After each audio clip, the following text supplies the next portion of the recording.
কিভাবে ফেসবুক প্রোফাইলে আপনিও নিকনেম বা ডাকনাম অ্যাড করবেন।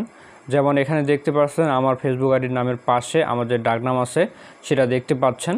অনেক সময় কি হয়, আমাদের দুটো নামের কারণে ডাকনামটা বেশি লোকে জানে।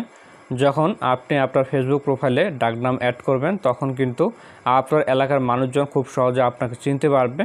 যাই হোক, ফেসবুক প্রোফাইলে নিকনেম বা ডাকনাম অ্যাড করার জন্য ফেসবুক ওপেন করবেন। এরপর আপনার প্রোফাইল ফটোতে ক্লিক করবেন। তারপর এডিট প্রোফাইল এখানে ক্লিক করবেন। ক্লিক করার পর একটু নিচের দিকে আসবেন। সবার শেষের দিকে দেখুন এডিট ইওর অ্যাবাউট ইনফো, এখানে ক্লিক করবেন। এরপর একটু নিচের দিকে আসবেন। এখানে একটা অপশন পাবেন অ্যাড আনাদার নেম, এখানে ক্লিক করবেন। এরপর নিকনেম অপশনে ক্লিক করবেন। আপনার ডাকনামটি যে বা যারা দিয়েছে সেই অনুযায়ী এখান থেকে রাখার চেষ্টা করবেন। অনেক সময় কি হয়, বিয়ের পরে একটা নামের ডাকে, সেক্ষেত্রে ম্যারিড নেম এটা রাখবেন।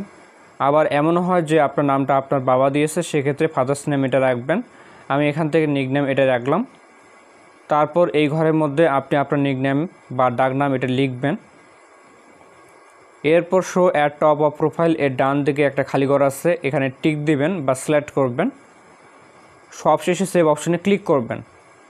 তো দেখতে পাচ্ছেন আমাদের নিকনেম অ্যাড হয়ে গেছে। এবার আমি আপনাদেরকে আমার প্রোফাইল থেকে দেখাচ্ছি।